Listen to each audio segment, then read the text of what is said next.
자, 24년의 10월 한번 29번을 한번 해보도록 하겠습니다. 29번. 자, 29번. 요거는 여러분들 배경 지식이 좀 있어야 돼. 읽으면 디지털 그 기술 그 technological metaphor, digital metaphor 이게 뭐지? 라고 생각한다고. 쉽게 얘기해 볼게요. 요게 이제 비슷한 다른 소재가 있었는데 먼저 한글을 읽으면서 설명을 좀 해볼게요. 우선 지문은 기술적 은유와 언어적 은유의 차이점을 말해요. 영어에서 메타포 그러면 우리가 번역을 할 때 해석을 할 때 은유라고 하는데 그냥 비유라고 하면 돼. 비유. 영어는 메타포를 가지고 그냥 비유야. 영광이는 원숭이를 닮았네. 그럼 이게 뭐야? 메타포입니다. 메타포. 오케이? 쉽게 생각해. 메타포를 뭐 은유 이런 말로 하지 말고 비유. 비유, 은유 뭐 다 돼요. 쉬운 걸로 예를 들면 기술적 은유가 뭐 있나 봐봐. 선생님이 군에 있을 때 축구 얘기는 하지 않겠습니다. 군대 얘기만 할게요. 제대할 때쯤에 맞나? 갑자기 선생님 때는 뭐 했냐면 컴퓨터에 도스란 걸 배워요. 도스. 지금 여러분들 상상도 못하겠지만 코딩 배우는 것처럼 화면에 뭔가 이렇게 나타나기 전에 요 화면이 나타나게 하는 코드를 배워서 그 코드를 입력해야 돼. 예를 들면 내가 아래 한글을 창을 띄워서 작업을 하고 싶어. 그러면 한글 어쩌고 저쩌고 이렇게 하고 .exe 이게 실행 파일이거든. 명령 키워야. 요거를 쓰고 치고 엔터 이렇게 누르면 아래 한글이 뜬단 말이지. 그런 식으로 하다가 언젠가 갑자기 윈도우가 나왔대. 봐봐. 컴퓨터에 지금은 윈도우 그러면 그 윈도우 창을 말하는 거잖아. 그지? 근데 그 전에 한 번도 들어본 적이 없었을 때 윈도우란 말이 나왔다 생각해봐. 윈도우가 뭐지라고 할 거 아니야. 그래서 기술이 나오면 그 기술은 지금 우리가 사용하고 있는 특정 어휘로 그것을 표현하는 거야. 윈도우는 그냥 창이잖아. 그지?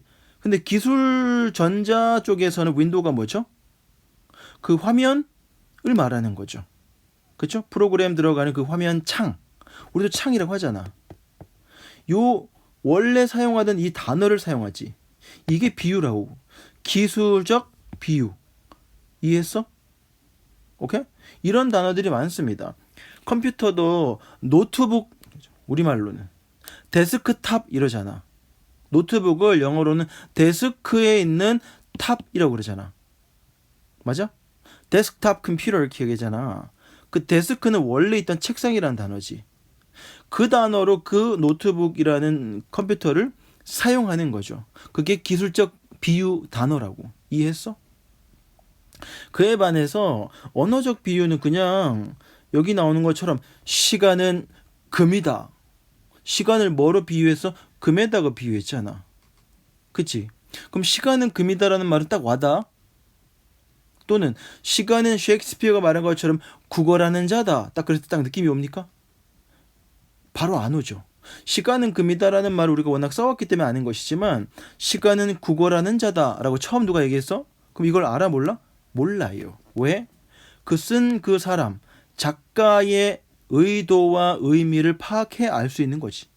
근데 봐, 기술적 은유는 내가 그걸 팔아먹어야 되는데 여러분들이 잘 모르는 단어를 가지고서 컴퓨터를 만들어 놓고 데스크탑이라면 쓰지 않고 뭐랄까 얇은 shallow computing 어쩌고 저쩌고 이렇게 하면 어렵죠. 그러니까 기술적 은유는 직관적이고 쉬워야 해요. 그래서 그 애플 폰도 보면 그 용어들이나 사용하는 것들이 직관적이란 말이야. 쉬워야 된다고. 근데 언어적 은유는요? 작가의 의도와 의중을 생각하고 문학 작품들 읽을 때 하잖아. 어렵죠. 여러 단계를 거칩니다. 기술적 은유와 언어적 비유는 차이가 있죠. 그러니까 언어적 은유는 약간 난이도가 있고 인지적인 노력을 해야 되고 기술적 은유 곧 비유는 인지적 노력을 하면 안 돼. 왜? 판매를 하려고 쉬운 말을 붙여야 되니까 딱 직관적으로 와닿는 단어를 쓴다고. 기술적 은유는 1차적이고 직관적이고 쉬워야 된다고. 자, 그 배경지식을 가지고 한번 들어보세요. 자, 디지털 기술은 근본적으로 비유와 관련되어 있어야 해. 왜 그전에 그런 기술이 없었던 기술들을 사람들한테 이해시키고 그 용어를 사용하려고 그러면 아주 쉽게 써야 한다고. 그러니까 쉬운 비유들을 사용하는데 비유와 관련되어 있는데 디지털 그 비유 단어들은 중요한 면에서 언어적 비유 은유와 다릅니다. 다르다로 시작합니다. 설명문이야. 언어적 은유는 독자가 은유, 그 비유 은유에 의해 제시된 세계에 적극적으로 들어와야 이해를 할 수 있죠. 적극적으로 들어가도록 선택해서 들어가야 돼. 적극적으로 들어갈 선택을 해야 이해를 한다는 거지. 그 수동적이죠. 우리가 적극적으로 들어가는 것이고 그 언어적 비유, 은유 자체는 수동적이라고.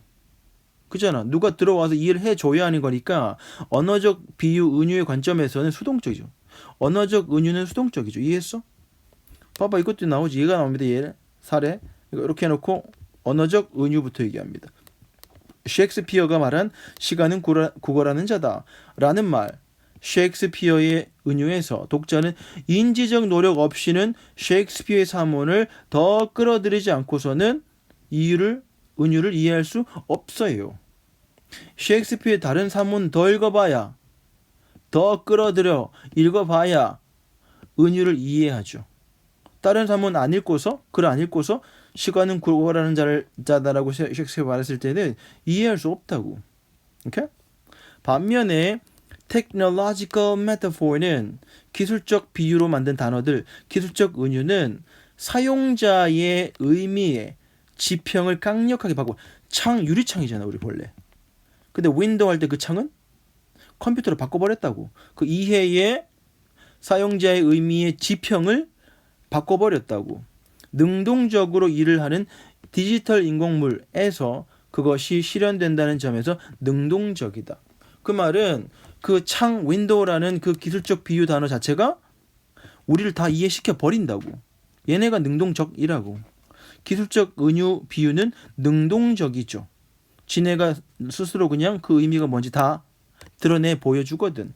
그러니까 강요적이라고. 이 강요적이라는 말은 가만히 있어도 이해되는 표현을 쓰는 거라고. 가만히 있어도 그 기술적 은유라는 그 은유 단어들은 우리가 그냥 저절로 이해돼 버린다고. 강요적이죠. 능동적이고. 그다음. 그래서 기술적 그 창작자는 일반적으로 그들의 잠재적인 독자에게 어떻게 그 비유한 단어가 이렇게 하면 좋아요. 작용하는지 궁금해하도록 요구할 여유가 없어. 일반적으로 매력은 기술적 유용성이 첫눈에 분명해. 윈도우 딱 창이야. 바로 이해돼? 그 창을 누르면 안에가 다 보이잖아. 윈도우라는 건. 그러니까 그걸 윈도우로 하니까 한 번에 이해되는 거죠.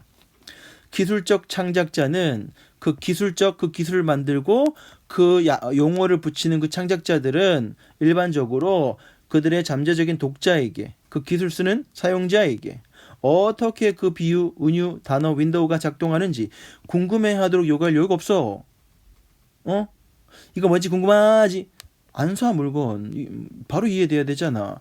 그래서 윈도우란 말이 너무 쉽고 1차원적으로 딱 접근이 가능하고 이해해버리는 거기 때문에 궁금해 아무도 하지 않고 궁금해하게 만들면 안 돼요. 궁금해하도록 요구할 여유가 없다고 이제 표현해 놓은 거예요. 일반적으로 매력은 기술의 유용성이 첫눈에 분명해 버린다고. 그 기술적 은유, 비유 단어를 통해서 그 기술이 유용하다는 것이 첫눈에 분명하게 드러나 버린다. 반면에 셰익스피어는 부분적으로는 그의 작품의 의미가 즉각적으로 분명하지 않아. 그게 바로 문학의 묘미죠. 바로 분명히 이해되면 그게 무슨 문학이 될 수가 없죠. 문학은 늘 비유와 은유로 섞여서 읽으면 읽을수록 그 세계에 빠져들어서 우리가 적극적으로 우리가 들어가야 돼. 들어가서 그 안에서 그 비유가 은유가 뭔지 생각하다 보면 머리가 맑아지고 이해하게 되고 공감하게 되고. 그죠?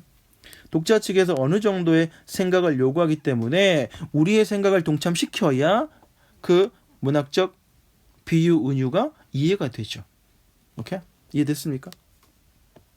그래서 언어적 은유는 수동적이며 즉각적으로 분명하지 않죠. 하지만 기술적으로 사용한 그 은유 비유는 능동적이고 즉각적이고 분명해야 하지. 이해했습니까? 기술은 그 기술이 소비자에게 먹히게 하는 것이고요. 시나 소설 등의 문학은 독자가 거기에 빠져들어 거기에 자기의 생각을 담그고 이해하려고 노력하고 하면서 카타르시스를 느끼는 거기 때문에 언어적 은유는 즉각적이면 안 돼요. 그쵸? 한강의 소설 봐보세요. 읽어봤습니까, 여러분들? 선생님들 읽어보지 않았습니다. 거기 빠져들어 그게 무슨 말인지 우리가 이해를 해야 돼. 우리가 더 적극적으로 능동적으로 들어가 이해하는 것이지. 만약에 누가 기술을 만들었는데 그런 식으로 은유와 비유가 굉장히 깊고 포괄적으로 함축적으로 만들어서 생각해봐. 아무도 그 물건을 사지 않습니다. 자, 지문 가볼게. 그래서 제목은 간단해. 기술적 은유와 언어적 은유, 비유들의 사이의 차이점인데 Digital technologies are essentially related to metaphor. 그치? 기술들은 어려운 단어 쓰면 안 돼. 비유의 단어로 관련이 되어 있어야 합니다. 하지만 디지털 메타포들은 언어적 메타포스와 다르죠.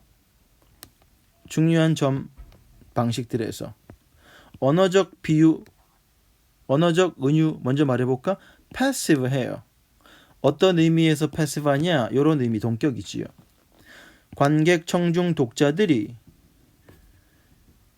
능동적으로 그 세계에 메타포에 의해서 제한된 그 세계에 들어가도록 적극적으로 선택해야 할 필요가 있죠.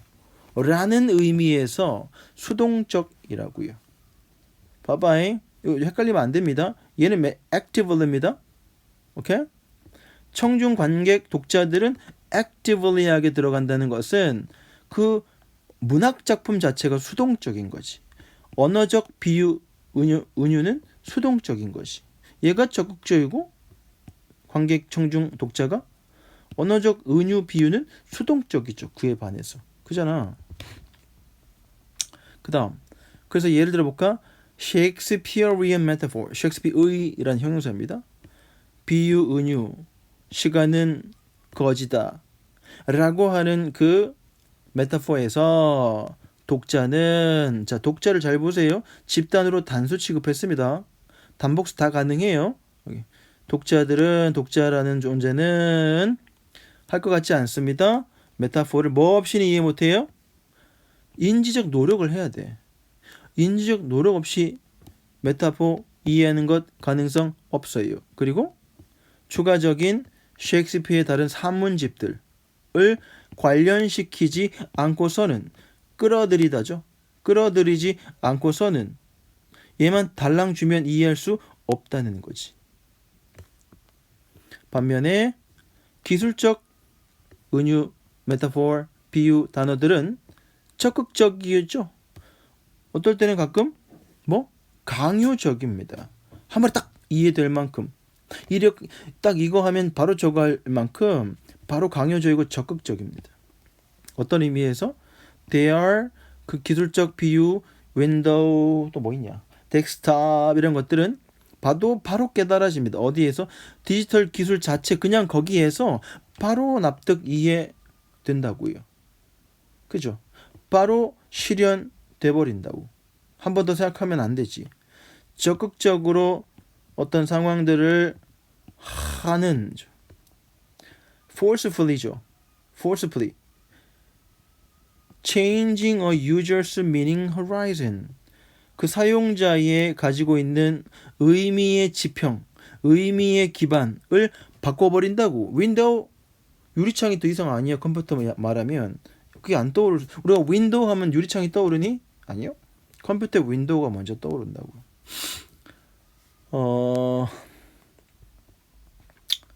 쩡쩡쩡쩡쩡쩡쩡쩡. 여보세요? ing죠. 사용자의 의미의 지평 상황 세계관, 의미의 지평, 의미의 그 전체 기본적인 의미의 틀을 억지로 바꿈으로써 오키도키? 선생님이 지금 억지로라고 썼지만 강하게, 그죠? 강하게 바꾸면서 적극적으로, 누가 적극적이야? 이건 디지털 기술 자체가 적극적이야? 적극적으로 어떤 것들을 해나가고 있는 디지털 기술 안에서 그 기술 은유 비유 단어들은, 그 기술 비유 은유들은 실현이 된다. 현실화되고 분명하게 된다고. 이해했습니까? 는 점에서 동격. 적극적이다라는 겁니다. 이해했어요? 자, 계속 이거 이어서 내려갑니다. 그래서 그 기술적 창작자들은, 기술 만드는 사람들, 기술적인 어떤 은유를 만드는 사람들은, 비유를 만드는 사람들은 일반적으로 자, 요구할 여유가 없어요. cannot afford 뭐뭐할 여유가 있다, 없다 이죠. 그들의 잠재적 고객, 관객, 청중, 소비자들이 wonder how the metaphor work. 어떻게 그 은유 비유가 작동하는지에 궁금해하도록 요구할 여유가 없다고. 그러니까 직관적이고 쉬워야 되고 즉각적이어야 되지. 딱 봤을 때. 이 핸드폰 애플의 이 앱은 이런 겁니다. 딱 한 번에 이해해야 되는 거죠. 일반적으로 판매의 포인트, 직역한 판매 포인트인데, 판매 포인트가 뭐냐? 이 물건은 여러분들이 물건을 살 때 이 포인트 때문에 사요, 이런 거니까 매력이라고 의역하면 됩니다. 매력, 포인트, 셀링 포인트. 이 물건을 파는 포인트. 매력은 그 기술의 유용성이 첫눈에, first glance, 이 표현 중요합니다. 그죠? 첫눈에 분명하다 라는 사실. 얘가 주어고 동사고 보호기 때문에 완벽하단 말이지. 그러니까 접속사 때만 있을 뿐이지 대명사 역할은 what 있으면 안 되죠. 비동사 뒤에 대절이 비동사의 보호 자리. 주어, 동사, 대절, 보호. 이렇게. 그러니까 기술의 유용성은 뭐냐? 첫눈에 분명하고 명백하다라는 게 매력이지, 기술은. 반면에 셰익스피어는 사랑을 받는데 부분적으로 뭐 때문에 사랑받느냐? 그 작품의 의미가 즉각적으로 분명하지 않고 관객의 입장에서, 독자의 입장에서 어떤 생각을 요구하기 때문에 그 작품의 의미는 명백분명 즉각적으로 하지 않고 독자의 관점에서 생각을 요구하기 때문에 셰익스피어는 사랑을 받는 겁니다. 됐어요? 여러분들 이 글은 메타포의 디지털 관점, 테크놀로지컬 같은 말이죠. 디지털, 테크놀로지컬의 관점에 메타포의 특징 쫙 적어보시고, linguistic metaphor 관점에서 그 의미, 단어, 대조되는 단어를 쫙 적어서 한번 복습하면 됩니다. 자, 60초 복습 시작.